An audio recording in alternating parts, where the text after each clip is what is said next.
Nous parlons du civisme fiscal, une culture pas très prise en compte en République démocratique du Congo. C'est avec vous, Monsieur Olivier Camo. Bienvenue. Bonjour, Madame Judith. Dites-nous, pour commencer, donc, comment comprendre la culture fiscale?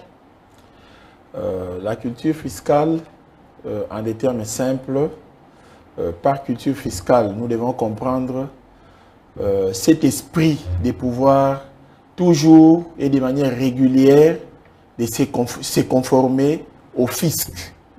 Donc, en d'autres termes,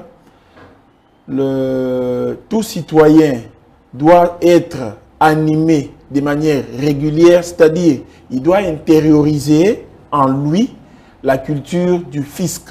Donc chaque fois qu'on lui demande de payer l'impôt, il a l'obligation de le faire. Chaque fois qu'on lui demande de payer telle ou telle autre taxe, il est obligé de le faire. C'est comme ça que nous devons comprendre la culture fiscale.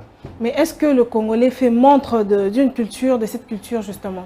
Bon, sur ce point-là, je dirais vraiment non.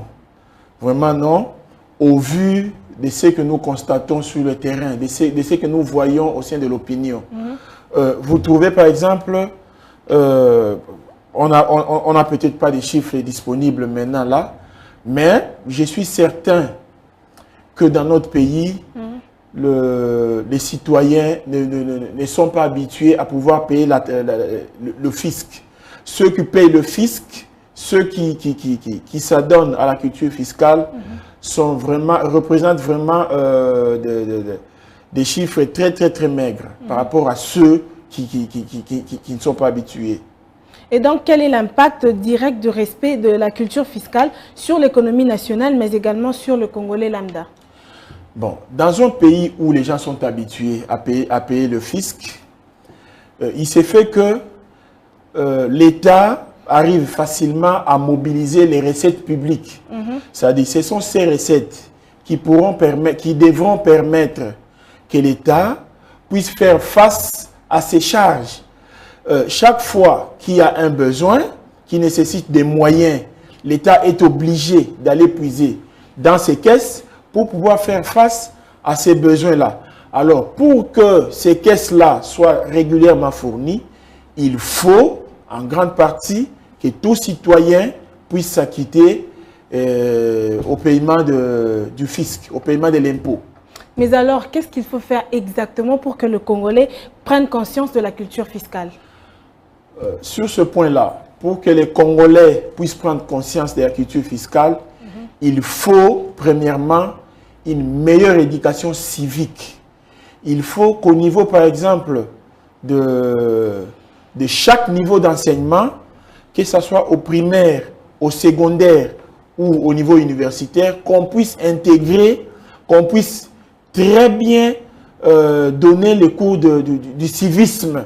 Donc il faut déjà, dès le bas âge, que l'enfant comprenne que pour que le pays fonctionne mieux, je suis obligé de payer le fisc lorsque je vais atteindre l'âge requis pour payer le fisc.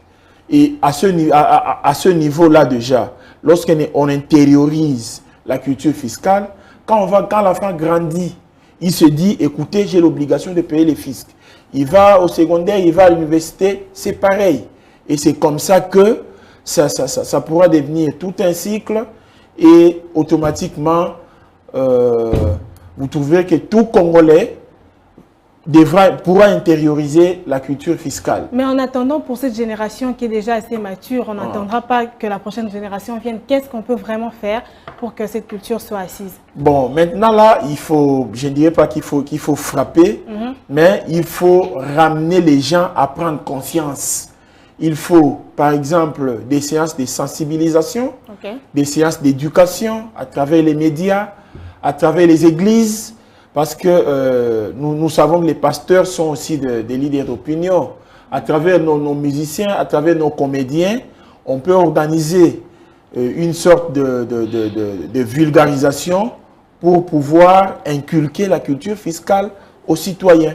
C'est pas si difficile. Ok, donc pour certains Congolais, la fiscalité est prise ou est considérée comme une tracasserie de trop. Et par rapport à ça, quel est votre avis ou votre position? Ceux qui pensent que la fiscalité est une tracasserie de trop. Pour appauvrir la population? Bon, je ne peux pas les condamner à 100%, mais lorsque quelqu'un soutient une telle thèse, il faut en ce moment-là voir du côté du gouvernant. Ça signifie que lorsqu'un monsieur considère que la fiscalité est une tracasserie, il se met en tête l'idée selon laquelle, en retour, l'État ne va rien lui donner. Par contre, lorsque un État prend conscience de ce qu'il doit, de ce qui est de son devoir envers ses citoyens, je crois que un citoyen ne peut pas considérer le fisc comme une tracasserie, dans la mesure où, lorsqu'il paye son fisc, en retour, l'État lui donne ce dont il a besoin. Donc, en contrepartie, il reçoit ce qu'il attend. Merci beaucoup à vous, Monsieur Olivier, pour votre apport dans ce dossier. Je vous remercie, Madame.